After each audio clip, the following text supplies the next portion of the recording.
Hello student, आपका हमारे इस क्लास 12 की फिजिक्स क्लास में बहुत बहुत स्वागत है। उम्मीद करते हैं बहुत अच्छे होंगे और अपने बोर्ड एग्जाम की तैयारी अच्छे से कर रहे होंगे। देखो बच्चों, हमारा ये फिजिक्स का जो है छठा लेसन है और आज के इस लेक्चर्स में हम जो है विद्युत चुंबकीय प्रेरण चैप्टर को स्टार्ट करने वाले हैं। तो आप लोग वीडियो के अंत तक बने रहिएगा। देखना इस चैप्टर में जो भी चीजें बताएंगे वो आपके बोर्ड एग्जाम के लिए काफी ज्यादा महत्वपूर्ण होंगे और अभी तुरंत तैयार हो जाएगा। इसमें आपको बार बार देखने की आवश्यकता नहीं पड़ेगी। इसके पहले के लेक्चर्स अगर आप लोगों ने नहीं देखा है तो नीचे डिस्क्रिप्शन में प्लेलिस्ट मिल जाएगा, वहां जा करके आप आराम से सभी चैप्टर के वीडियोस देख करके आप अपने बोर्ड एग्जाम की तैयारी जो है अच्छे से कर सकते हैं। हमारा आज का जो चैप्टर है विद्युत चुंबकीय प्रेरण, तो इसमें आज जो मोस्ट इंपॉर्टेंट टॉपिक को देखने वाले हैं। सबसे पहले हम ये जानेंगे कि विद्युत चुंबकीय प्रेरण होते क्या है, पहले इसको अच्छे से समझ लेते हैं। उसके बाद जो है विद्युत चुंबकीय प्रेरण संबंधी लेंज का नियम आपके बोर्ड एग्जाम में कई बार पूछा गया है, इसको भी देखेंगे। तो चलिए क्लास की शुरुआत करते हैं। देखो बच्चों, अगर आप यूपी बोर्ड एग्जाम की तैयारी कर रहे हो या कोई भी बोर्ड एग्जाम की तैयारी कर रहे हो तो आप रेगुलर जो है कंटेंट को पढ़ना सीख लीजिए और डेली कुछ ना कुछ तैयार करिए और जो चीजें तैयार हो जाए उसका आप बराबर रिवीजन करते रहिए। नहीं तो इधर से आप पढ़ते जाओगे, उधर से भूल जाओगे और फिर ऐसे पढ़ने से क्या फायदा, जो चीज आपको याद ही ना रहे। तो इसलिए रेगुलर जो है जो चीजें याद हो जाए उसका रिवीजन करते रहिए और नए कंटेंट को डेली आप जो है देखते रहिए। तो चलिए बच्चों शुरू करते हैं। सबसे पहले देखते हैं कि विद्युत चुंबकीय प्रेरण होता क्या है, पहले इसे जान लेते हैं। देखो बच्चों, अगर हम बात करें विद्युत चुंबकीय प्रेरण तो विद्युत, देखो एक विद्युत कह रहा है, दूसरा चुंबक की बात कर रहा है और दोनों के कारण जो है प्रेरण उत्पन्न हो रहा है, तो इसे विद्युत चुंबकीय प्रेरण कहा गया। कैसे कहा गया जरा इसको देखते हैं।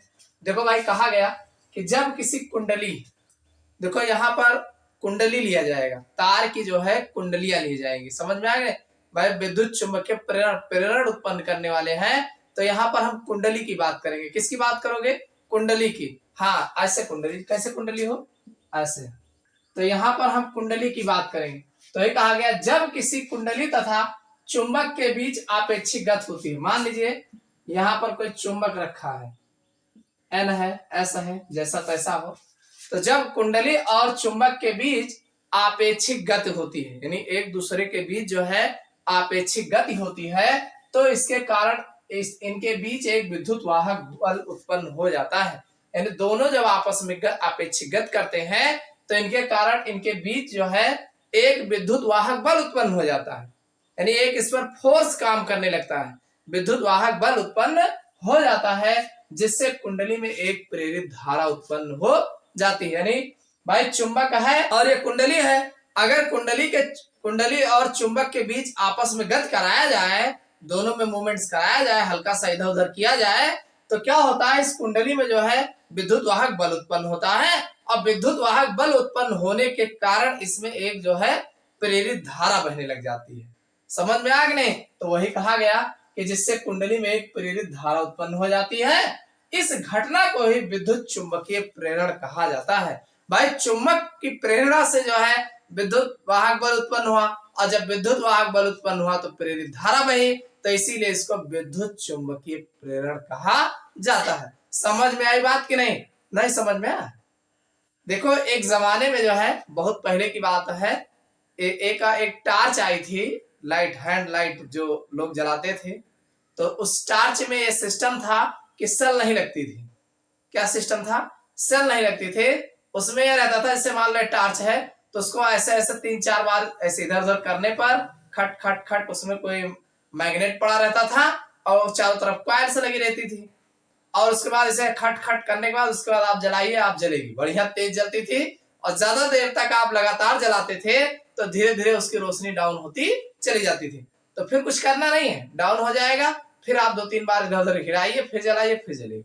तो बस ये वो टार्च जो थी इसी विद्युत चुंबकीय प्रेरण पर आधारित थी। समझ में आ गई? उसमें मैग्नेट बीच में पड़ा था और चारों तरफ कॉइल लगी हुई थी। जब आप मैग्नेट को इधर उधर हिलाते थे तो उसमें प्रेरित विद्युत वाहक बल उत्पन्न होता था और जिसके कारण जो है विद्युत धारा का प्रवाह होता था। समझ में आ गई? तो वही कहा गया। बात यहाँ है विद्युत चुंबकीय प्रेरण, यानी विद्युत उत्पन्न हो रहा है, चुंबकीय प्रेरण भाई चुंबक की प्रेरणा से ही उत्पन्न हो रहा है। तो आप इसको बताएंगे कि जब किसी कुंडली तथा चुंबक के बीच जो है आपेक्षिक गति होती है, यानी दोनों में आपेक्षिक गतियां होती है, तो इसके कारण इनके बीच एक विद्युत वाहक बल उत्पन्न होता है। क्या उत्पन्न होता है? एक विद्युत वाहक बल उत्पन्न होता है, जिससे कुंडली में एक प्रेरित धारा उत्पन्न हो जाती है। कुंडली में जो है एक प्रेरित धारा उत्पन्न हो जाती है। इस घटना को ही विद्युत चुंबकीय प्रेरण कहते हैं। समझ में आया ना? तो ये विद्युत चुंबकीय प्रेरण क्या है, उम्मीद करता हूं समझ में आ गया होगा। अब चलिए विद्युत चुंबकीय प्रेरण संबंधी जो लेंज का नियम है इसको भी देख लेते हैं। देखो बच्चों, अगर हम बात करें विद्युत चुंबकीय प्रेरण संबंधी लेंज का नियम, किसका नियम? लेंज का नियम। लेंज ने एक बात बताया है कि विद्युत चुंबकीय प्रेरण संबंधी एक नियम दिया है, जिसे उस लेंज का नियम कहते हैं। अब ये विद्युत चुंबकीय प्रेरण संबंधी इन्होंने क्या नियम दिया है? देखो भाई, इन्होंने ये बताया कि लेंज के नियमानुसार, अरे लेंज ने बताया है तो लेंज के नियमानुसार बातें करेंगे, ठीक है? तो लेंज के नियमानुसार किसी परिपथ में प्रेरित विद्युत वाहक बल, मान लीजिए हमारा कुंडली है, ये हमारी कुंडली है और इसमें बगल चुंबक लगा है N और S, ये कुंडली है और बगलिया चुंबक रखा गया है, चुंबक। तो भाई कोई परिपथ में अगर कुंडली और चुंबक के बीच किसी परिपथ में जो प्रेरित विद्युत वाहक बल अथवा प्रेरित धारा की दिशा, मान लीजिए भाई विद्युत चुंबकीय प्रेरण की घटना करा रहे हो, तो किसी परिपथ में जो प्रेरित धारा बह रही है, विद्युत वाहक बल उत्पन्न हो रहा है, तो उसकी दिशा सदैव ऐसी होती है, कैसी होती है?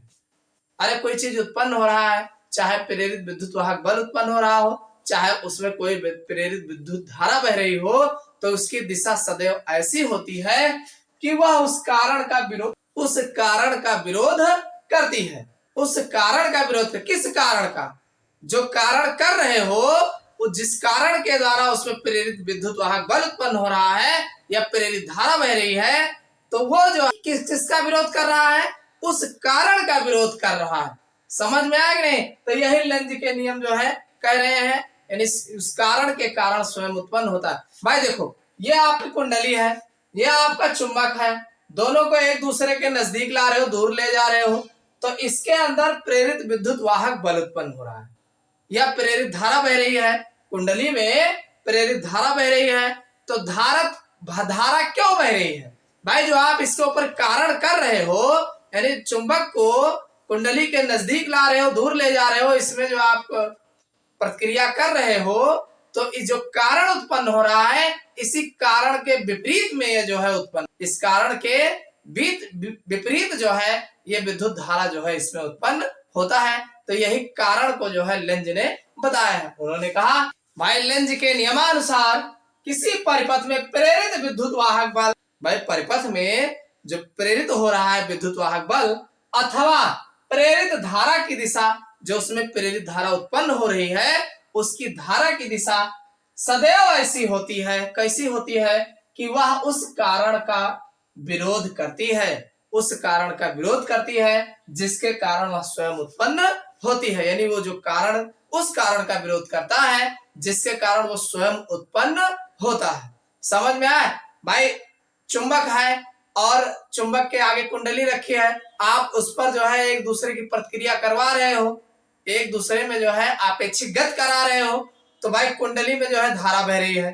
तो अब जो कुंडली में विद्युत वाहक बल उत्पन्न हो रहा है या जो धारा बह रही है, तो उस धारा की दिशा जो होगी, यानी वो उसके विपरीत होगी, जिसके कारण वो स्वयं उत्पन्न हुआ होगा। समझ में आया कि नहीं? बस यही तो लेंज का नियम बताया गया है कि उस कारण का विरोध करती है जिसके कारण वो स्वयं उत्पन्न हुई होती है। समझ में आई बात कि नहीं? बस और क्या लिखा है, कोई अलग से थोड़ी है कि किसी परिपथ में प्रेरित विद्युत वाहक बल, यानी जो हमारा परिपथ है, अगर इसमें प्रेरित विद्युत वाहक बल जो उत्पन्न हो रहा है अथवा जो इसमें प्रेरित धारा बह रही है, इसकी दिशा सदैव ऐसी होती है, यानी प्रेरित धारा की दिशा ऐसी होती है कि वह उस कारक का विरोध करती है, उस कारण का विरोध करती है जिसके कारण वह स्वयं उत्पन्न हुई होती है, जिसके कारण वह स्वयं उत्पन्न हुई होती है।